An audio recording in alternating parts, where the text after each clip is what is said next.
What's up, guys? It's time to open 2 Evil-Lyns.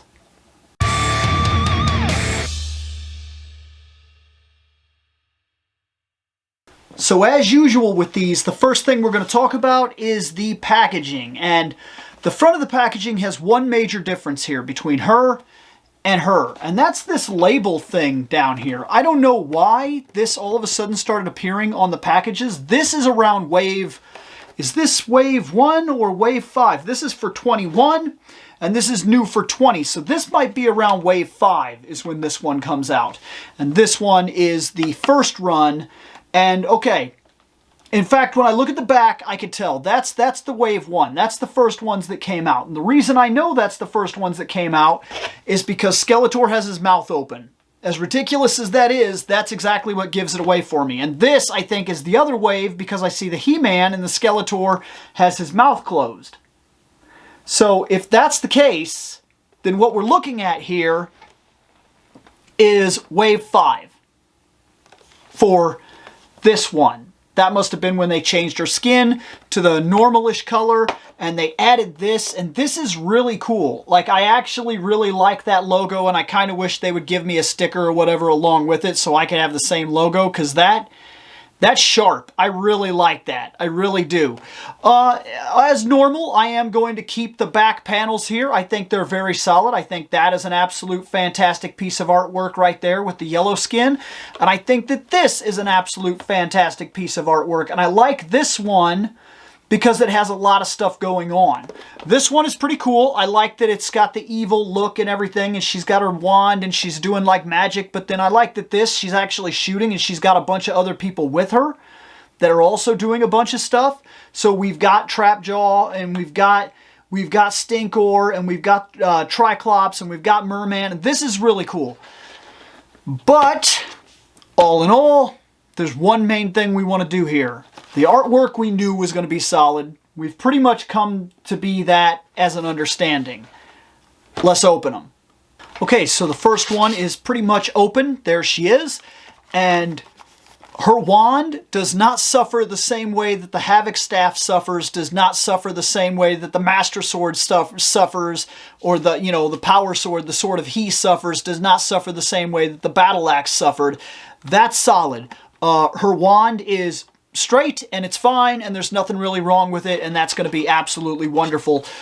She comes with a set of directions which comes down to her removable parts, which are going to be important because the removable parts, these are the things that are interchangeable. So anything that's grayed out there are the parts that you could take off of this figure to then basically kit bash or be able to replace issues that you have. Missing an arm, thing like that, you can actually fix this very easily. In fact, I saw not way too long ago that there was a set that was being sold that was just like character feet.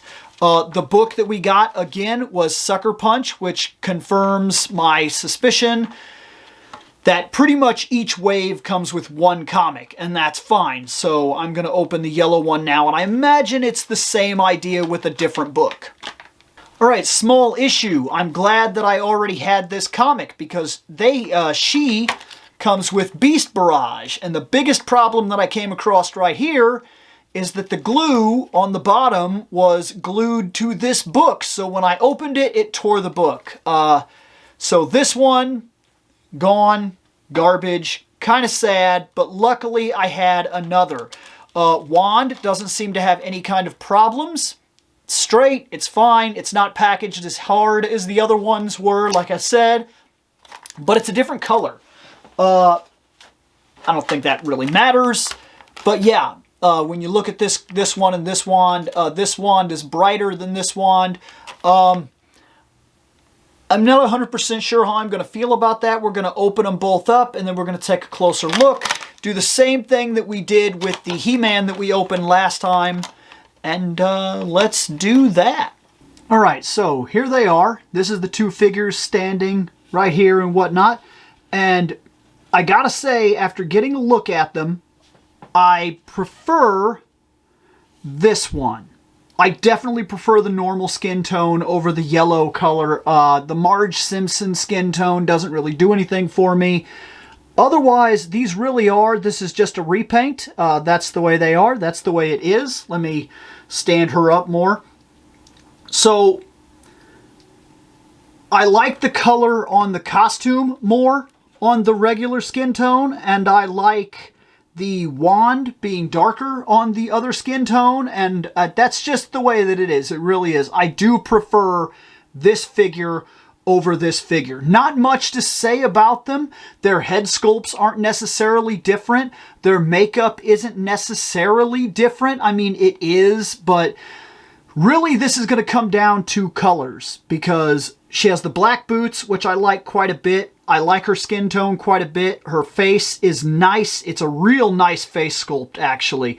The color of her armor and everything like that is just a really good purple. I like her. I like her a lot. And actually, she'll even look cool on Panther, which is great because I have 2 Panthers that are going to be unboxed. So that's wonderful. As for her, I don't necessarily I don't like the face as much. The makeup is a little bit different, and I don't like the yellow skin tone, and I don't like that everything's a little lighter.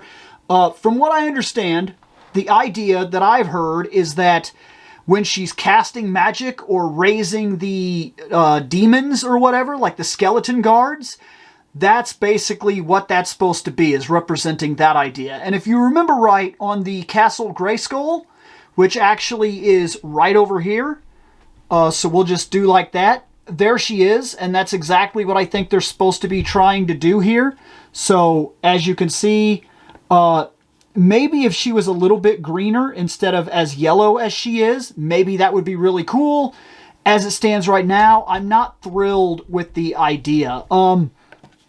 Just to put this into perspective, if you haven't seen the female characters yet, and the way that they're crafted, the way that they are, let me get her standing a bit better, because, man, this is kind of a mess. Fix your feet and whatnot. The characters inside the boxes, just to put this out there, the women were a lot easier to get out of the boxes than the men were. The women are very much just arms. That's it. They're held in by a little strip at the arms. They're not fully bondaged by arms and legs as the guys are. Do with that information whatever you will. Okay, also, in terms of the females, when she's standing up, which you could see her right there, she's standing all the way up. She's not crouched over or anything like that. I will say this isn't a huge deal, but it's kind of a cool effect. If Skeletor stands all the way up, he is bigger. That is not bad at all. I actually like that quite a bit because it gives a scale to everything in the universe. So like when I do my normal pose where I have him kind of crouched down, he's got his hand up and everything, I like the way that that comes off. Now I'm also going to say something else real quick. Her, she doesn't get a dynamic fancy hand. He gets a fancy hand. He-Man gets a fancy hand. She doesn't. Both her hands are able to hold the weapon, and I purposely did that where this one is holding the weapon in one hand and this one is holding the weapon in the other hand. I did that on purpose just to kind of showcase this idea here. So now I have a trifecta of evil that's ready, and awesome. That is legit awesome. He-Man is at this point going to be massively outnumbered because the next thing that we unbox from this Origin set, the Origin stuff still has a Rise of Evil and 2 Panthers that need to be unboxed. And then we'll finally get back to the hero, which is once again just another He-Man. I don't have a lot of the heroes. I'm not coming across them. My next thing that I want is Teela. But let's cut back to the camera. Let's put an end to this episode, shall we? So that's it. That's the idea. That's everything. That's what I basically have to say. Now, I do have something that I found, something kind of wild. I'm just going to throw it into this episode. About once a year, we go through all my daughter's stuff and we toss out a bunch of toys. And this year, we're going hardcore about it. She's basically getting rid of every toy that she owns. She told me straightforward she doesn't really do toys anymore. It's not an interest that she has. And like I've argued on this channel many, many times, the toy market is changing. not just changing, it has changed. I truly believe that action figures in general sell to my generation. They sell, adult collectors are keeping that industry alive. Adult collectors are interested in all of this. We are. I don't really believe that kids are holding that industry together anymore. I think that there's so many electronics and so many things to do and so many toys that just dwarf the idea of what this was back when we were growing up that it just doesn't sell the way it did anymore. But when I was going through our toy chest and we were getting rid of a bunch of stuff, I found this. I don't know what this is. Like, I have no idea. If somebody else knows what this is, I don't know. But there it is. I found this dragon thing, right? And it's kind of cool. Like, and this has been put on it, which I think is something that used to be from He-Man. And I don't think that this was also from He-Man. Imperial Toys, when I'm looking at it right now. Looks like this may have been made in 1984. Okay, whatever this is, one cool thing about it. It fits the He-Man size. So, that's awesome. And you know why this is cool? Because this is basically exactly what Battle Cat was. From what I understand, Battle Cat was another toy from another toy line. And they basically took that toy, repainted it green, and was like, Battle Cat. That's it. That's all they did. From what I understand, it was not part of the Lords of Power line. It was not part of the He-Man line necessarily.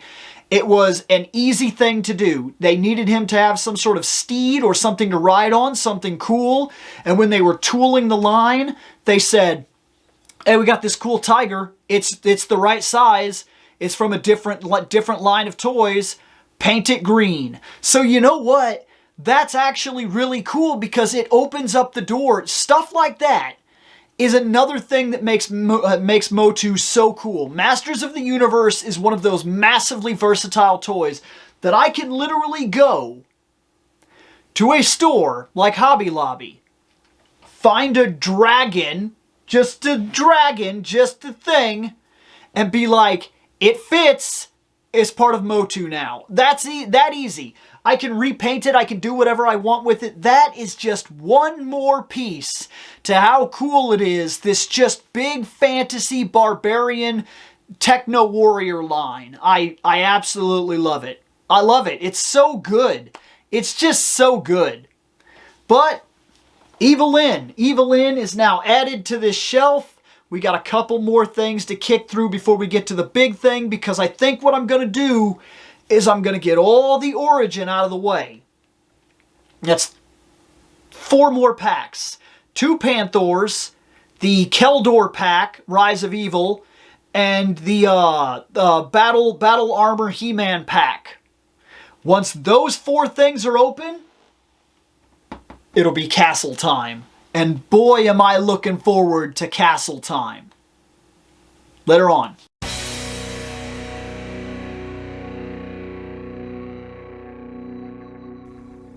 I have spoken. Take what you will from it.